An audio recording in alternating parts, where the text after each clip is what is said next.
আল্লাহ পাক রব্বুল আলামিন যদি তৌফিক দান করেন, আল্লাহ যদি বলিয়ে নেন, তবেই সম্ভব। আল্লাহ যেন সেই তৌফিক আমাদের দান করেন, আমিন। বলার মধ্যে যদি কোনো ভুল ভ্রান্তি বিয়াদবি হয়, আল্লাহর হস্তে ক্ষমা করে দেব। এই যে সূরা আল মুমিনুন, এই সূরাটা মক্কায় অবতীর্ণ হয়েছে। এখানে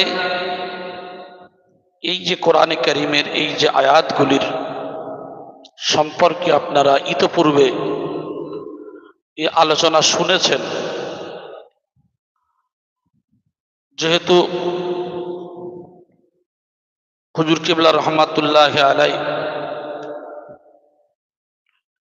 তানারাও বলে গিয়েছেন, আর বর্তমানে মওজুদা মাস্টার সাহেব দিন হোসেন হুজুর কিবলা দামাত বরকাতুম মাদ্দাজুল আলিয়া, তিনিও কয়েকবারই এই বয়ান করেছেন। মোমেনরা যদি 6টা কাজ করে তাহলে তারা সফলতা লাভ করবে। 6টি কাজ যদি আমরা করতে পারি, আমরা সফলতা পাব। সেই 6টি কাজ কি, তার সম্পর্কে আলোচনা হবে ইনশাআল্লাহ। এই 6টি কাজ যদি করে তাহলে মানুষ তার জায়গা হবে জান্নাতুল ফিরদাউসের মধ্যে। জোরে বলি সুবহানাল্লাহ।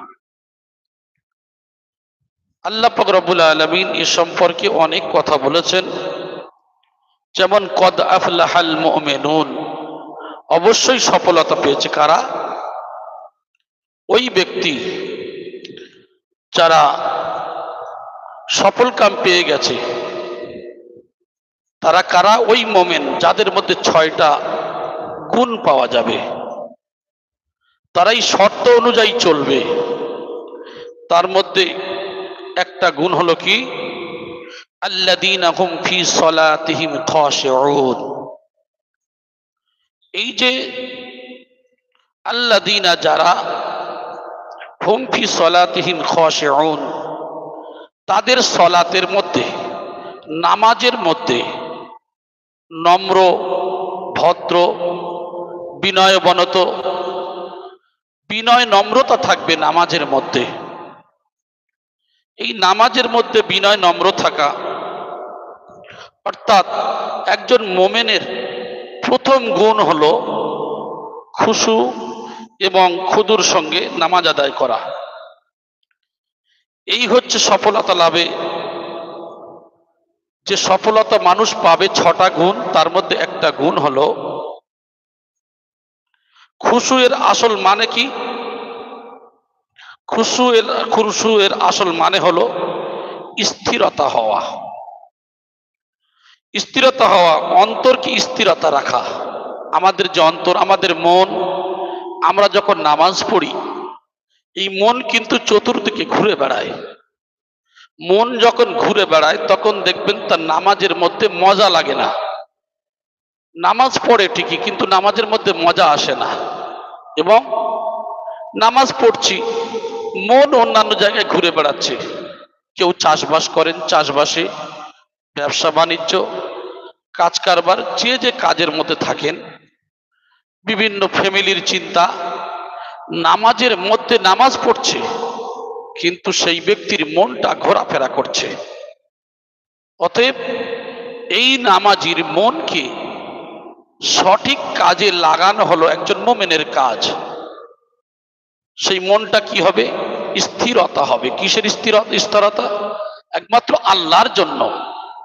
আল্লাহর জন্য এই দিল, এই কলবকে স্থির রাখতে হবে। এই যে স্থিরতা রাখতে হবে, অর্থাৎ ঝুঁকে পড়া। খুজু বলতে আরেকটা শব্দ বোঝায় ঝুঁকে পড়া। কার কাছে ঝুঁকে পড়বেন? রবের কাছে, যিনি মহান সৃষ্টিকর্তা, মহান মালিক রব্বুল আলামিন। তার কাছে নিজের সব কিছুকে ঝুঁকিয়ে দেওয়ার নাম হলো মোমেনের কাজ।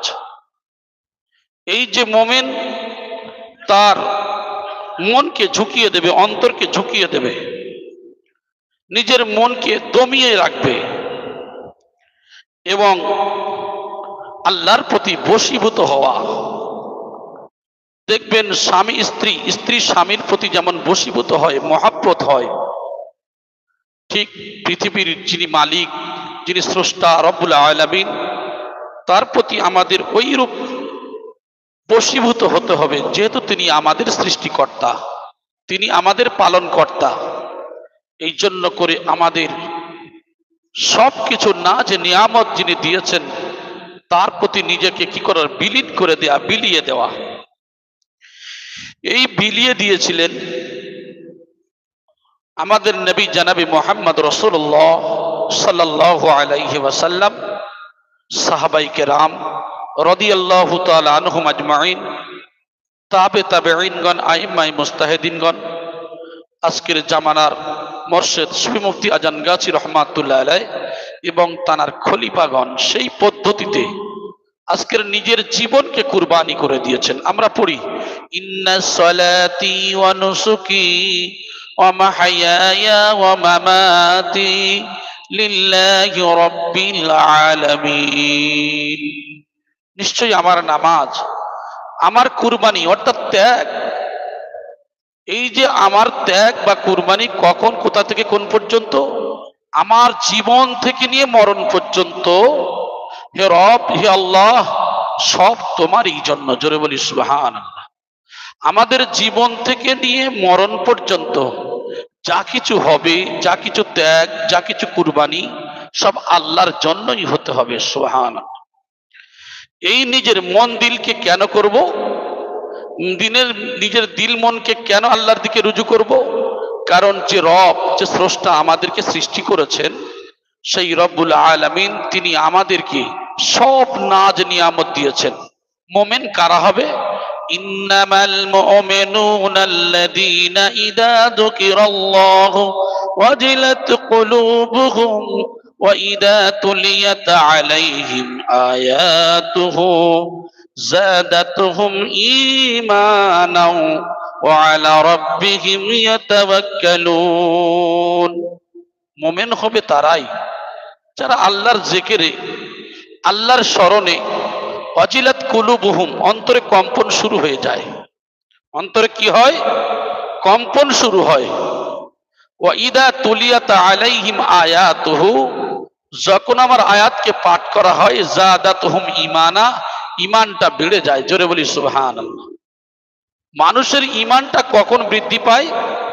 মানুষের ঈমান বৃদ্ধি পায় তখনই যখন সে আল্লাহর জন্য নিজের সব কিছুকে বিলীন করে দেয়।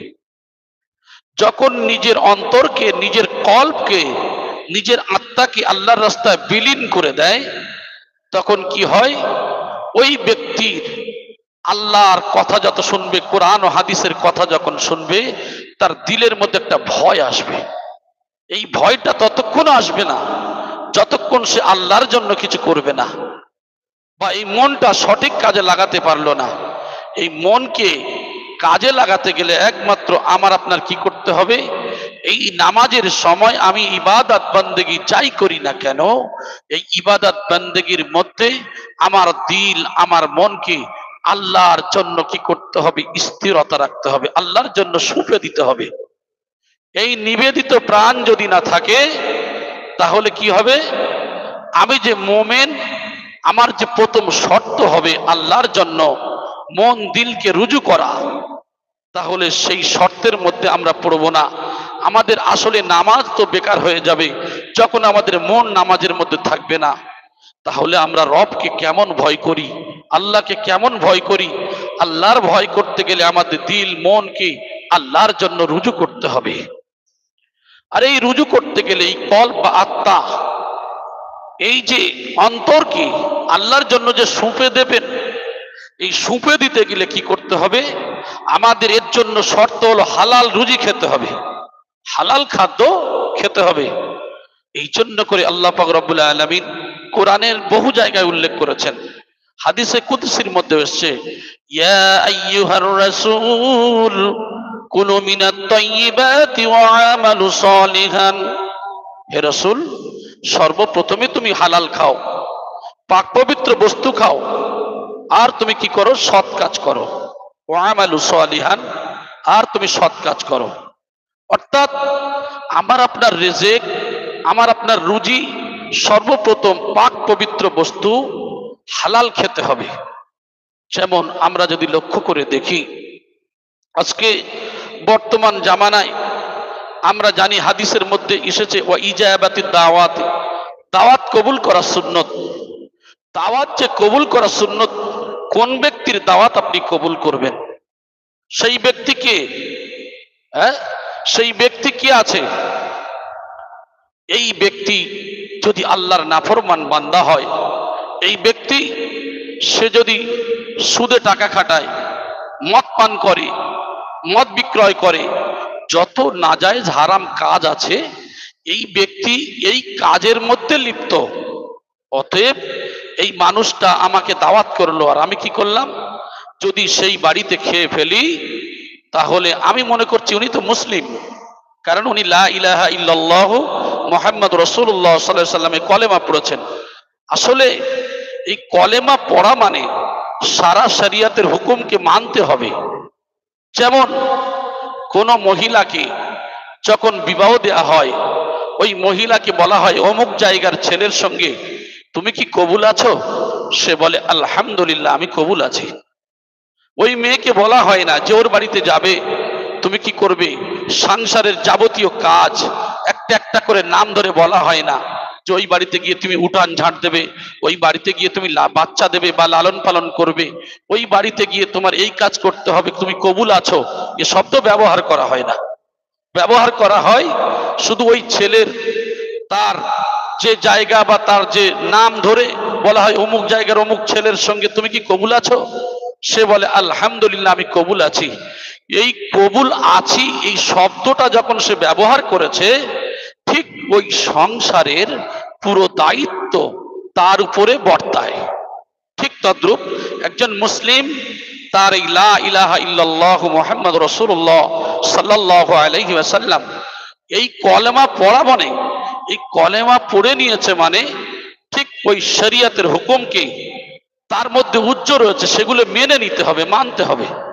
এখন আল্লাহ দুটো রাস্তা দিয়েছেন, একটা হলো বৈধ রাস্তা, একটা হলো অবৈধ রাস্তা। একটা হলো হারাম উপায়, একটা হলো হালাল উপায়। এই বৈধ অবৈধ, জায়েজ না জায়েজ, হালাল হারাম দুটো পথ রয়েছে। এখন আমি আপনি যদি বলি যে হারাম আর হালাল যদি আমি পার্থক্য না করতে পারি, অথচ এই সম্পর্কে বলা হয়েছে হালাল যেমন পরিষ্কার রয়েছে হারামও তেমন ঠিক পরিষ্কার রয়েছে, এ সম্পর্কে অনেক হাদিস রয়েছে। আমরা জানি যে পথটা হলো অবৈধ পথ, এ পথটা হলো হারাম পথ, নাজায়েজ পথ। ওই মানুষটা যে ওই পথে ইনকাম করলো আর ওই মানুষটা যদি আমাকে আপনাকে যদি দাওয়াত করে, আমি আপনি কি করলাম? খেয়ে নিলাম। আমরা মনে করি যে ওর সঙ্গে যদি না চলি তাহলে ও ইসলামের পথে আসবে কিভাবে? ইসলামের পথে নিয়ে আসা মানে শুধু খাওয়া নয়, যে খেলে যে ইসলামের পথে চলে আসবে এটা নয়। তার জন্য আপনার সুন্দর ভাষা, সুন্দর আচরণ, সুন্দর আখলাক, সুন্দর বোঝানো, ঠিক রাসূলুল্লাহ সাল্লাল্লাহু আলাইহি ওয়াসাল্লামের যে তরিকা রয়েছে সেই পদ্ধতি যদি আমরা অবলম্বন করতে পারি, সেই রুট যদি আমরা ধরতে পারি, দেখবেন একজন মানুষ আল্লাহ যদি তার হেদায়েত দেন, ওই মানুষটা সে বুঝতে পারবে যে না, এই পথটা আমার সঠিক পথ নয়, এই পথটা খারাপের পথ। অতএব সে কি করবে? তার থেকে সে পরহেজ করবে এবং সে তওবা করে আল্লাহর দিকে ফিরে আসবে। কিন্তু আমি আপনি কি করলাম? যে দাওয়াত করেছে, এখন সে কি করলো? যদি সে অবৈধ পথে হারাম পথে যদি চলাফেরা করে তাহলে সে কি করবে? সে তো এই হারাম পথে চলাফেরা করা মানে সে হলো আল্লাহর শত্রু এবং রসুলের শত্রু। আবগাযা লিল্লাহ, সে আল্লাহর প্রতি শত্রুতা পোষণ করলো, হ্যাঁ, এবং সে কি করলো? রসুলের প্রতিও তিনিও ঠিক ওই রূপ তিনি তার শত্রুতা করলো। অতএব যে আল্লাহ এবং তার রসুলের শত্রু, একজন মোমেন হিসাবে আপনার দায়িত্ব হলো সে আপনারই শত্রু। এমনও কি কোরআনের এ সম্পর্কে বহু আয়াত রয়েছে যে তোমার পিতা হলেও তোমার মা হলেও যদি কুফরিকে প্রাধান্য দেয়, এই কুফরিকে যদি প্রাধান্য দেয়, খবরদার তোমরা তাকে মানবে না। পিতামাতা হিসাবে শ্রদ্ধা করো, সম্মান করো, ভালোবাসো, কিন্তু পিতামাতা যদি তোমার উদ্বুদ্ধ করে যে তুমি কুফরি করবে, কুফরির দিকে যদি প্রাধান্য দেয়, শিরকের প্রতি, তাহলে পিতামাতার ওই হুকুমকে মানা যাবে না। কোরআনে কারীমের মধ্যে রয়েছে। তো ঠিক তদ্রূপ আমরাও প্রত্যেক মানুষ যদি চিন্তা করি যে একজন ব্যক্তি, তাকে যদি বোঝাই যে ভাই এই পথটা হলো খারাপির পথ, এই পথটাতে যাওয়া যাবে না, কারণ এই হারাম পথ ছেড়ে আমাদের কি করতে হবে, চলে আসতে হবে। অতএব আমার আপনার দাওয়াত কবুল করাবো সুন্নত অবশ্যই, তবে সেই জায়গায় গিয়ে তার শুধু খাওয়াটা শর্ত নয়, বরং তার সমস্ত কাজে সাহায্য করে তাকে বোঝানো, ইসলামের জন্য সঠিক পথ দেখানো, এটাও আপনার দাওয়াতের শামিল। এখন আপনি আমি যদি এই হারাম যদি খেয়ে ফেলি, কি হবে? হারাম খাওয়ার কারণে কি হয়? হাদিসের মধ্যে এসছে যে এক ব্যক্তি তার শরীরে ধুলাবালি মাখা, তিনি আল রবের কাছে দুটো হাত তুলে দোয়া চাইছেন, হে রব, হে রব, হে প্রতিপালক, এইভাবে তিনি দোয়া করছেন। অথচ তার শরীরের যে পোশাক সেটাও হারাম, তার খাদ্য পানীয় সেটাও হারাম, তার সোর্স অফ ইনকাম যেটা সেটাও হারাম। তাহলে হাদিসের মধ্যে বলা হয়েছে যার পোশাক পরিচ্ছদ, যার খাদ্য, যার ইনকাম অবৈধ অর্থাৎ হারাম, সেই ব্যক্তির দোয়া কেমন করে কবুল হতে পারে? এই হাদিসের দ্বারা আমরা বুঝতে পারি যে ইসলাম হারামকে প্রাধান্য দেয় নাই। তাহলে যদি না দিয়ে থাকে, এখন আমি যে কথা বলছিলাম হয়তো আপনারা ভুলে যাচ্ছেন যে আমাদের নামাজে কেন মজা আসে না, নামাজ পড়তে গেলে কেন মজা আসে না, আমি এটাই বোঝাতে চাচ্ছি। ঠিক তদ্রূপ ওই ব্যক্তির মধ্যে যখন হারাম ঢুকে যাবে, তার কল্প, তার অন্তরটা একটা দাগ লেগে যায়, অন্ধকার হয়ে যায়। হাদিসের মধ্যে এসছে লাহমিন নাবাতা মিনাস সুহুতি, কুল্লু লাহমিন নাবাতা মিনাস সুহুতি কানাতিন রাউলা বিহি। যদি কোনো মানুষ একটু পরিমাণ হারাম খায়, এক লোকমা পরিমাণ হারাম খায়, আর মেডিকেল সায়েন্স বলছে যদি কেউ খাদ্য খায় তার শরীরে রক্ত মাংস তৈরি হয়, এই খাদ্যের দ্বারা যদি রক্ত মাংস তৈরি হয়, তাহলে আমাদের এই শরীরটা মাংস উৎপন্ন হবে, রক্ত তৈরি হবে। রাসূলুল্লাহ সাল্লাল্লাহু আলাইহি সাল্লামের হাদিস অনুযায়ী আমাদের এই শরীরকে জাহান্নামে জ্বালানো হবে। তাহলে আমাদের কি করতে হবে? এই জাহান্নাম থেকে বাঁচার জন্য আমাদের পথ খুঁজতে হবে, হালাল পথ, হালাল খাদ্য, সবকিছু হালাল বৈধ। এই জন্য করে এই হালাল খাদ্য খাওয়ার কারণে কি হবে? আমাদের ইবাদত, এই যে অন্তরটা, চক্ষুটা পরিষ্কার থাকবে। তখন আমরা নামাজ যখন পড়বো, দেখবেন নামাজের মধ্যে একটা মজা আসছে। আর এই ব্যক্তি যখন নামাজ পড়বে তখন জানবে আমার জীবনের এটাই হলো শেষ নামাজ। যদি মানুষটা মনে করে আমার জীবনের এই নামাজটা হলো শেষ নামাজ, আর বাঁচবো কিনা জানি না, মানুষের মনকে স্থির করে শেষ নামাজটা যখন কোনো মানুষ এই নিয়ত করে পড়বে, দেখবেন ওই মানুষের নামাজের মধ্যে কতটা মজা আসে, কতটা আনন্দ আসে, কতটা আরাম আয়েশ আসে। দেখবেন যে এই নামাজের মধ্যে তার জীবনে 60 বছর 70 বছর যদি নামাজ পড়ে, আর মৃত্যুর ভয়ে যদি একবার সে সঠিকভাবে নামাজ আদায় করে, দেখবেন ওই নামাজের মধ্যে তার এত মজা আসবে যে আল্লাহ রব, আমি যে এত বছর নামাজ পড়লাম, কত দুনিয়াবি, কত খারাপির মধ্যে ছিলাম, কিন্তু আজকের যে নামাজটা পড়লাম, এই নামাজ আর ওই নামাজ এক নয়। কারণ এই নামাজ সে পড়েছে খুশুর সঙ্গে পড়েছে।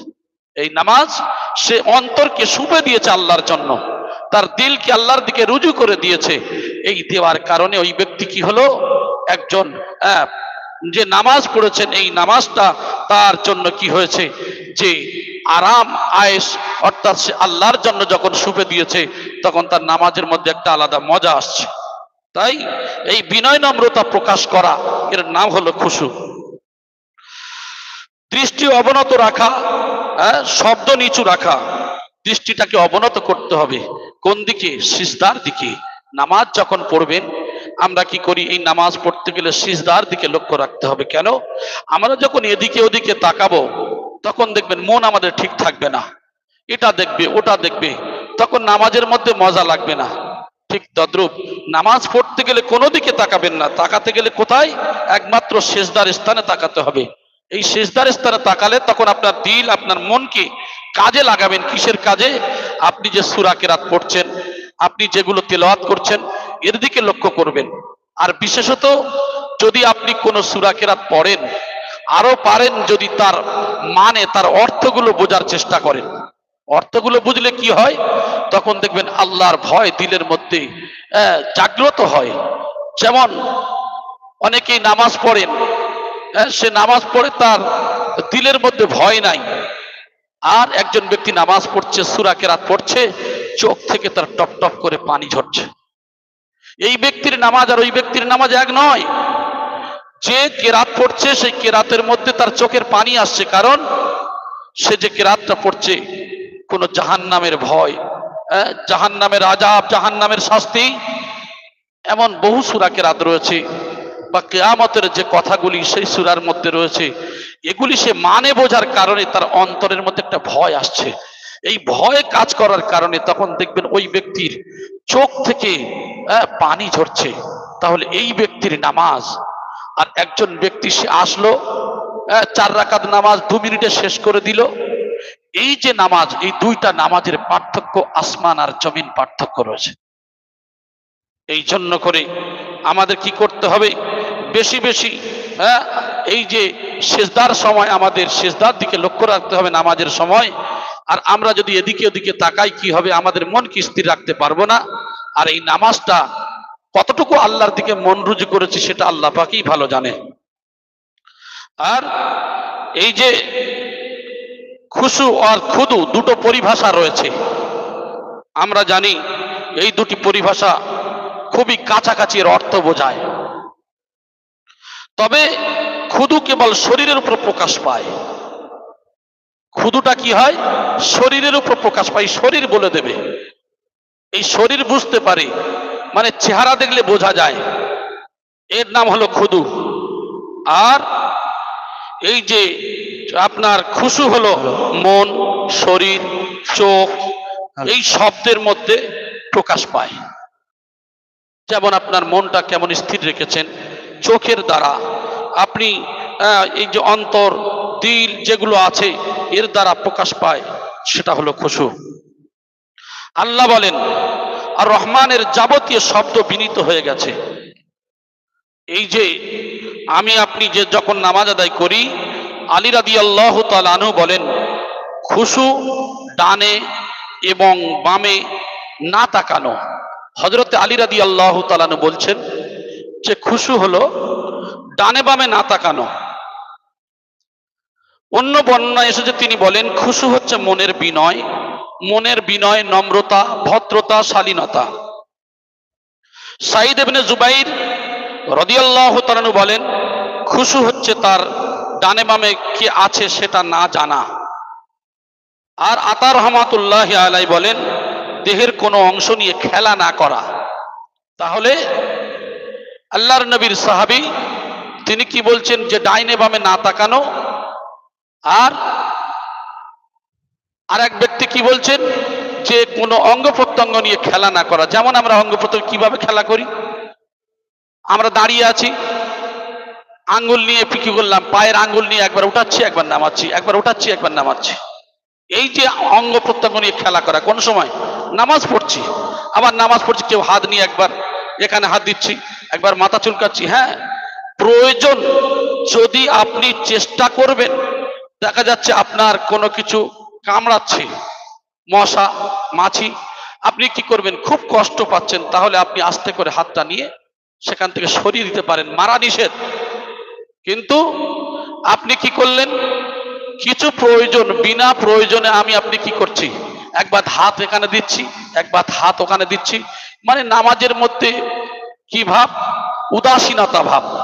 এই উদাসীনতা ভাব করা যাবে না, কারণ কার সামনে দাঁড়িয়ে আপনি পড়ছেন, কার সামনে আপনি ঝুঁকিয়ে দিয়েছেন দিল মনকে, আপনি তারই সামনেতে ঝুঁকিয়েছেন, তিনি হলেন মহান স্রষ্টা, মহান রব্বুল আলামিন। তাই আমাদের কি করতে হবে, এই দিকেই আমাদের লক্ষ্য রাখতে হবে। আর আমরা আরো বুঝতে পারি খুশুর সম্পর্ক হলো মনের সাথে, খুশুর সম্পর্ক হলো মনের সাথে এবং দেহের বাহ্যিক অবস্থার সাথেও। মনের খুশু হচ্ছে মানুষ কারোর ভীতি, শ্রেষ্ঠত্ব ও পরাক্রমের দরুন সন্ত্রস্ত আড়ষ্ট থাকবে। মানে কেমন আড়ষ্ট থাকবে? যেমন একটা মানুষের যেমন খুব ভয় লাগলে দেখবেন আড়ষ্ট হয়ে যায়, তার আর কোনো নড়াচড়ার ক্ষমতা থাকে না। ঠিক আল্লাহ সুবহানাহু ওয়া তাআলার জন্য আপনি ইবাদত করবেন, নামাজ পড়বেন, ঠিক আপনি মনে করবেন যে আমি মরা মানুষ, মরেই গেছি। দিলকে, মনকে, শরীরকে সব আড়ষ্টতা ভাব রাখতে হবে। মানে নিজেকে নিজে এমন ভাবে থাকতে হবে যে এটাই আমার জীবনের শেষ নামাজ। তাই এ সম্পর্কে অনেক কথা যেটা আমি বলতে চাচ্ছি যে আল্লাহ সুবহানাহু ওয়া তাআলা প্রত্যেক মানুষ যখন ইবাদত করেন, আল্লাহ পাক রব্বুল আলামিন তাকিয়ে তাকিয়ে দেখেন। সুবহানাল্লাহ। মানুষ যখন ইবাদত করেন অর্থাৎ নামাজ পড়েন, আল্লাহ তার দিকে তাকিয়ে থাকেন। কিন্তু বান্দা যখন তার নামাজের মধ্যে অমনোযোগী হয়, যখন অমনোযোগী হয়ে যায়, তখন দেখবেন আল্লাহ সুবহানাহু ওয়া তাআলা কি করেন, তার থেকে মুখ ফিরিয়ে নেন, তার থেকে মুখ ফিরিয়ে নেন।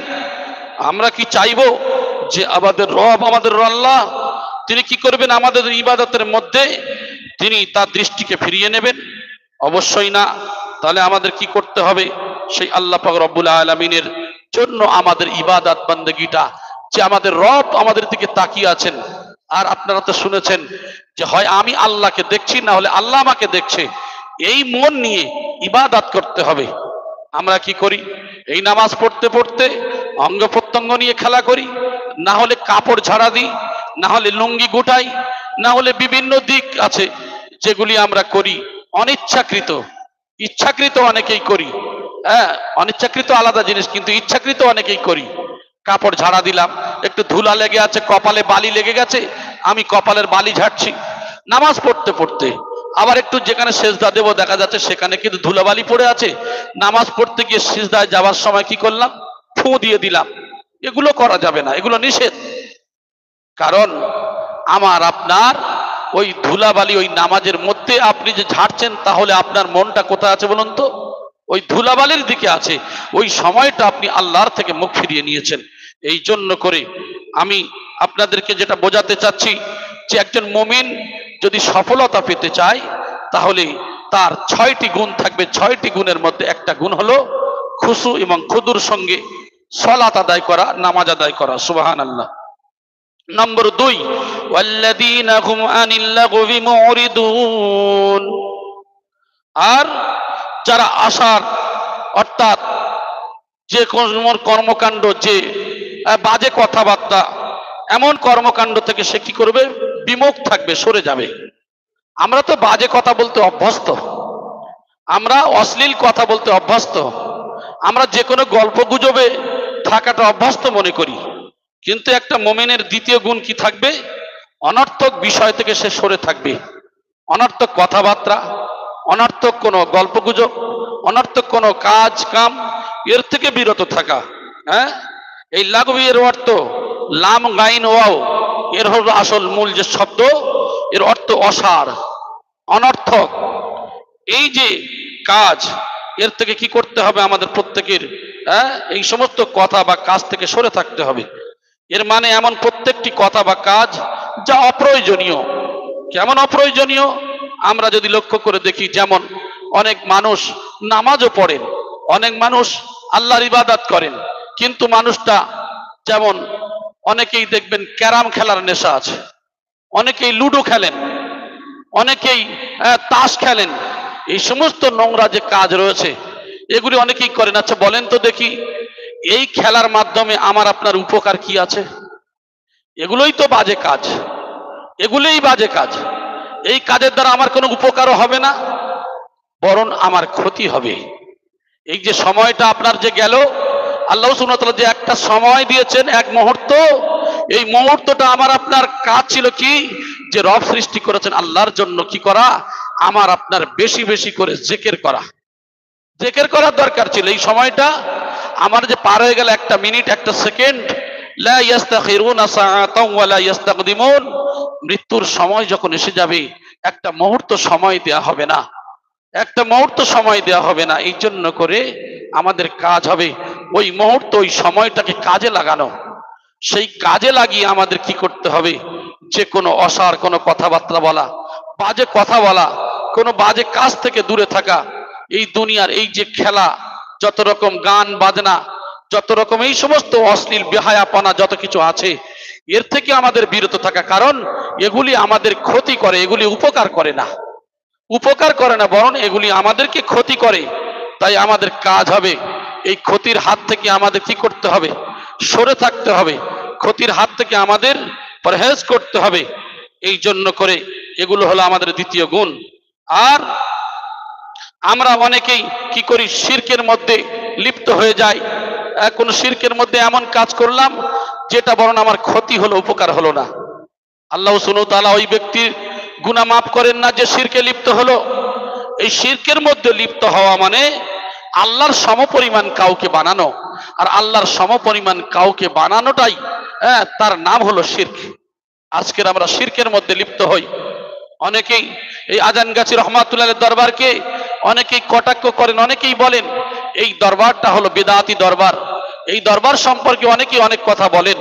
কারণ এই দরবারে আপনারা দেখছেন যে আসার পরেই সর্বপ্রথম আপনি উজু সেরে 2 রাকাত নফল নামাজ পড়ে মজলিসে বসুন।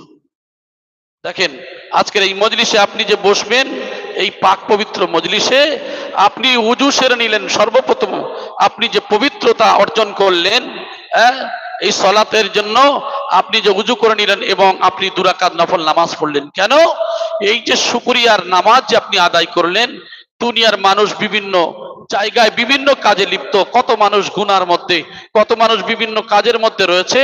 আর আল্লাহ পাক রব্বুল আলামিন আমাকে, আপনাকে, আমাদেরকে এই যে এমন একটা সময়ে যে কোরআনের মজলিসে রাসূলুল্লাহ সাল্লাল্লাহু আলাইহি ওয়াসাল্লামের হাদিস অনুযায়ী এই জান্নাতের বাগানে আসার এবং বসার তৌফিক দিয়েছেন, এই শুকরিয়া আমরা আদায় করে শেষ করতে পারবো না। একবার জোরে বলি আলহামদুলিল্লাহ। কারণ এই যে শুকরিয়া, এর জন্য আপনি 2 রাকাত নামাজ পড়বেন। অনেকেই বলে এই নামাজ পড়লে বলে এরা হলো বিদআত, এরা হলো বিদআতি দল। কারণ আপনি তো যে আসলেন, আসার পরে 2 রাকাত নামাজ পড়লেন, এটা আমি আপনি বিদআত বলে থাকি। যেমন কোন সফরে যখন কোনো মানুষ যায়, বা হাজী সাহেবরা হজে যান, হজে যাওয়ার পরে হজ করে আসার পরে সর্বপ্রথম আল্লাহ রাসূল সাল্লাল্লাহু আলাইহি সাল্লামের হাদিস অনুযায়ী দেখা যায় ওই মানুষটা কি করেন, অনেকেই তার মহল্লার মসজিদে চলে যান, মহল্লার মসজিদে গিয়ে উজু সেরে সেখানে 2 রাকাত নামাজ পড়ে তারপর তিনি বাড়িতে প্রবেশ করেন। কারণটা কি? এই সফর থেকে আপনি যে ফিরলেন, এই সফর থেকে, লম্বা সফর থেকে আপনি যে আসলেন, আল্লাহ পাক রব্বুল আলামিন আপনার যে কামিয়াবির সঙ্গে পৌঁছে দিয়েছেন, এই শুকরিয়ার জন্য আপনি 2 রাকাত নামাজ পড়বেন। এগুলো বেদাত নয়। রাসূলুল্লাহ সাল্লাল্লাহু আলাইহি ওয়াসাল্লামের অনেক আমল রয়েছে, এ সম্পর্কে নফল ইবাদত সম্পর্কে অনেক হাদিস রয়েছে। আমরা অথচ আমরা এগুলি বলি বেদাত। আর এছাড়াও আপনারা জানেন এই হাক্কানি আঞ্জুমানের কিছু কাজ রয়েছে যেগুলিকে দেখে আমরা অনেকেই ঠাট্টা গীবত গিল্লা করে থাকি, অনেকেই বলি এরা হলো বেদাতি দল। কেন? কারণ এখানে বলা হয়েছে যে বিনা কাজায় বাবা 5 ওয়াক্ত নামাজ আদায় করবে, বিনা কাজায় 5 ওয়াক্ত নামাজ আদায় করবে। এখন আমরা যদি মনে করি যে এত ফতোয়ার কিতাব জীবনে তো পড়লাম, যেখানে কাজা আছে, যেখানে কাজার কথা বলা আছে, সেখানে যে কাজার কথা আপনি দেখছেন, ওই কাজাটা হলো আপনার কোনো বেহুশি হয়ে গেলেন, পাগল হয়ে গেলেন, কিছু শর্ত সেখানে লাগানো আছে। ইচ্ছাকৃত কাজা করার বিষয়ে কোনো জায়গায় নেই। আর যদি থাকতো, আল্লাহ নবী সাল্লাল্লাহু আলাইহি ওয়াসাল্লাম হাদিসের মধ্যে বলেছেন, মান তারাকাস সালাত মুতাআম্মিদান ফাকাদ কাফার, যে ইচ্ছাকৃত নামাজ তরক করলো সে অবিশ্বাসীর সমপর্যায়। তাহলে নামাজ ইচ্ছাকৃত তরক করা ছাড়া যাবে না, এটা রাসূলুল্লাহ সাল্লাল্লাহু আলাইহি ওয়াসাল্লাম বলেছেন। আর সুফি মুফতি আজানগাছি রহমাতুল্লাহ আলাইহি এই হাদিস এবং কোরআনের সূরা আল বাকারা 239 নম্বর আয়াতকে নিয়ে তিনি বললেন, ফা ইন খিফতুম ফারিজালান আও রুকবানান ফাইযা আমিনতুম ফাযকুরুল্লাহ কামা আল্লামাকুম মা লাম তাকুনু তাআলামুন। যদি তোমরা আমি রব আমাকে ভয় করো, ফারিজালান হাঁটা অবস্থায়, আও রুকবানান অথবা আরোহী অবস্থায়, ট্রেনে থাকো, বাসে থাকো, গাড়িতে থাকো, প্লেনে থাকো, 80 ফুট ভাড়ার উপরে থাকো, যেখানেই থাকো না কেন, বলা হয়েছে তাফসীরের মধ্যে নামাজ কায়েম করো। এখন অনেকেই বলবেন যে আমি তো ট্রেনে দাঁড়িয়ে আছি, বসে আছি, আমি তো সেজদা রুকু সেজদা তো করতে পারলাম না, তাহলে কি করে হবে? হ্যাঁ, এই রুকু সেজদা যে করতে পারলেন না, আপনি আপনার হাত যদি পারেন ইশারা দিয়ে করুন, আপনার চোখ যদি থাকে চোখ দিয়ে ইশারা করুন, আপনার দিল আপনার অন্তর দিয়ে ইশারা করেও ওই জায়গায় নামাজ যখন আপনি পড়বেন, অন্তরের খবর কেউ দেখে না, দেখেন তিনি হলেন মহান রব্বুল আলামিন। ইন্নাল্লাহা আলিমুম বিযাতিস সুদূর, ইন্নাল্লাহা আলিমুল খবীর। এই সম্পর্কে কোরআনে বহু জায়গায় উল্লেখ করা হয়েছে, অন্তরের খবর তিনি দেখেন, তিনি হলেন আল্লাহ। সেই আল্লাহ পাক রব্বুল আলামিন, আমি যে পজিশনে আছি, পজিশন যে কত কষ্টের মধ্যে, তারপরেও আমি আল্লাহর জন্য যে নামাজ পড়ছি, রব্বুল আলামিন তিনি কিন্তু সবকিছু দেখছেন। এইবারে কি করতে হবে? ফাইদা আমিন তুম, যখন তুমি স্থগিত হবে, আরামদায়ক জায়গায় চলে আসবে, বাড়িতে পৌঁছে গেলে, গন্তব্যস্থলে পৌঁছে গেলে, তাহলে কি করবে? ওই নামাজটাকে আবার দোহরে দাও, ওই নামাজটাকে দৌড়ে দাও। কামা আল্লামাকুম মা লাম তাকুনু তাআলামুন, যেটা তুমি জানতে না আমি আল্লাহ তোমাকে শিক্ষা দিয়েছি। জোরে বলেন সুবহানাল্লাহ।